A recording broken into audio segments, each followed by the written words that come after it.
Votre place et je vous présente à tous notre première chroniqueuse du jour. Vous connaissez un petit peu Lucienne Perry. Bonjour Lucienne, entourée de jeunes femmes, de jeunes filles et de jeunes hommes. Bonjour. Vos talents de pédagogue. Lucienne. Vous allez nous parler aujourd'hui de... Aujourd'hui, je vous parle d'un homme dont la vie est scindée en deux. C'est un Russe, il s'appelle Eugène Gabrichevski, et en fait, la première partie de sa vie est tout à fait étonnante. C'est un homme qui est le fils d'un bactériologiste. Ce Eugène Gabrichevski est né à Moscou. Il fait lui-même des études de biologie.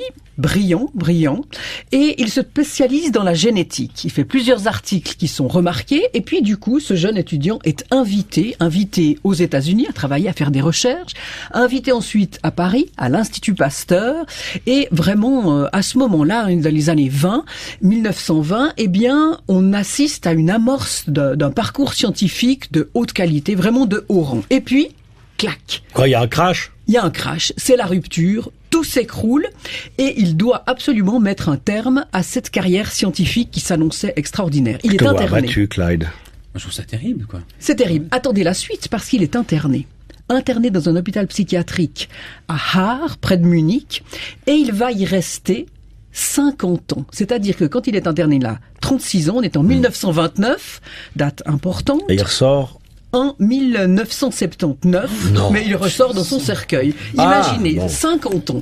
Et pendant un peu moins de 50 ans, parce qu'au début, lorsqu'il est interné, il ne travaille pas, mais très vite, il va vouloir réagir d'une certaine manière à cette situation terrible, dramatique, et il va se mettre à peindre et à dessiner. Il va créer, tout au long de sa vie, environ 5000 peintures et dessins. 5000, c'est gigantesque. Il travaille sur des feuilles de papier récupérées. Par exemple, il retrouve des pages de calendrier qui ne sont plus valables. Il récupère des circulaires administratives. Il récupère aussi dans l'hôpital des radiographies. Il déniche toutes sortes de choses. Et comment est-ce qu'il travaille?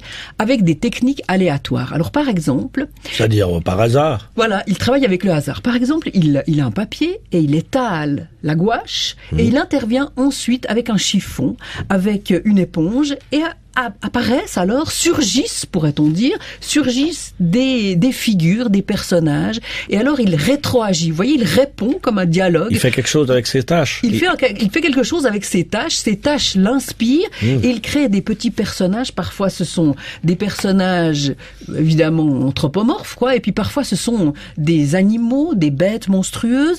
Il joue beaucoup avec, vous voyez, des cortèges de personnages, des théâtres de personnages. Tout le monde sait ce que ça veut dire anthropomorphe ou bien Grace, non? Pas du tout. Ah, d'accord. Alors, vous employez des mots compliqués, on ne sait pas ce que ça veut dire anthropomorphe. Alors anthropomorphe qui ressemble à un personnage, zoomorphe. Dites-nous qu'il fait des bonhommes, alors pourquoi vous dites qu'il fait des trucs anthropomorphes? Non, on peut très bien dire il fait des bonhommes, mais on peut très bien dire aussi anthropomorphe. D'accord. C'est bien d'utiliser les deux. C'est bien. Parfois ça ressemble à des personnages, parfois ça ressemble à des animaux, et en fait il joue avec l'effet sériel. On a l'impression parfois d'avoir des très grands excusez-moi, mais cortèges. c'est le bouquin L'Art brut qui vient de paraître. Oui, c'est ça. Ah, mais c'est le vôtre en plus, mais quelle coquine.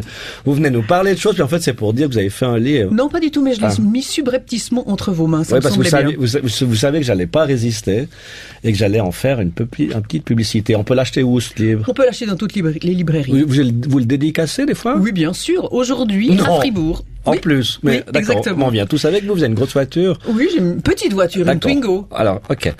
Mais je reviens tout de même revenez quand même à ce bonhomme, parce qu'on est là pour ça. Gabrichevski, qui fait, comme je vous l'avais dit, qui utilise des techniques aléatoires, où il utilise le hasard, et puis il utilise quelque chose que vous avez sûrement tous fait, vous, quand vous étiez petit garçon et petite fille à l'école, c'est qu'il utilise le pliage. Vous vous souvenez qu'on faisait des tâches, et qu'on plie notre feuille. Danae, vous avez fait ça à l'école? Je me souviens plus. Avec comme ça on pose. Mais même plus tard, je l'ai refait, je crois. Eh bien, voilà, je vous encourage à le refaire parce que ça fait surgir, ça fait apparaître des formes tout à fait inattendues. Tout simplement, elles sont passionnantes, elles sont souvent fascinantes. Pourquoi? Parce qu'il y a la symétrie. Mais c'est génial pour un généticien, parce que la génétique, c'est justement l'étude de la symétrie, voilà, avec l'ADN, tout ça. Je vous ai coupé votre chute. En fait, Daniel Rosis perçoit à l'avance ce qui va se passer. Parce qu'il y a eu un grand crash dans ma vie, il y a eu un avant, ça doit après. Être ça. Maintenant, je suis rentré dans la clairvoyance. C'est intéressant de savoir que cet homme qui était dans l'expérimentation, dans la tentative, dans la recherche scientifique, eh bien, procède de la même manière en matière artistique, c'est-à-dire qu'il cherche, qu'il investigue, qu'il tente, et il travaillait dans le domaine scientifique, dans l'hérédité, il travaille dans la création artistique en cherchant des manières de représenter des personnages, des animaux, des ciels. Il fait couler son encre, il gratte, il plie, il crée des empreintes. Il travaille un peu souvent d'ailleurs à la manière de Max Ernst, cet artiste dada surréaliste allemand. Ah ouais. Et je trouve qu'il met au premier rang, et ça c'est sans doute ce que vous devez faire en matière musicale, puisque vous êtes tous musiciens, faire travailler l'intuition, le pouvoir de l'intuition et de l'imagination.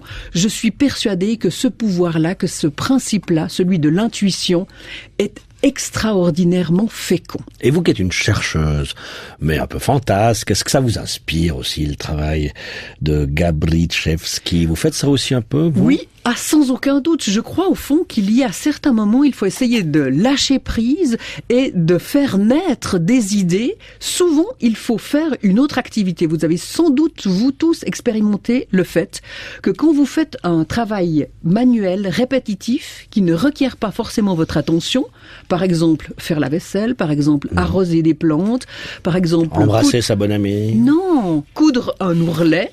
Eh bien, tout cela ne requiert pas forcément une attention importante, donc vous lâchez prise, vous vous laissez aller et tout à coup émergent des idées. Je suis persuadée que vous avez, vous, expérimenté cela, et que nos auditeurs et nos auditrices aussi. Je crois que cette exposition Eugène Gabrichevski est intéressante à plus d'un titre parce qu'au fond, elle nous fait découvrir, bien entendu, l'œuvre de cet auteur d'art brut russe fantastique, mais en plus, elle nous fait découvrir des principes qui sont valables et dans la science, et dans la recherche scientifique, et dans la recherche artistique. L'exposition est magnifique, elle nous fait pénétrer pas à pas dans l'histoire de cet homme et dans son œuvre. La scénographie est signée Sarah Nedir, je trouve qu'elle est splendide. Les œuvres sont classées par thème, c'est une exposition que je recommande, où chacun peut y trouver son compte, elle est ouverte jusqu'au 19 février. Alors si on a du temps aujourd'hui, on vous suit à Fribourg pour aller à votre journée dédicace dans une librairie. Au Salon du Livre. Au Salon du Livre à Fribourg. Oui, c'est bravo. ça. Et puis si on n'a pas le temps...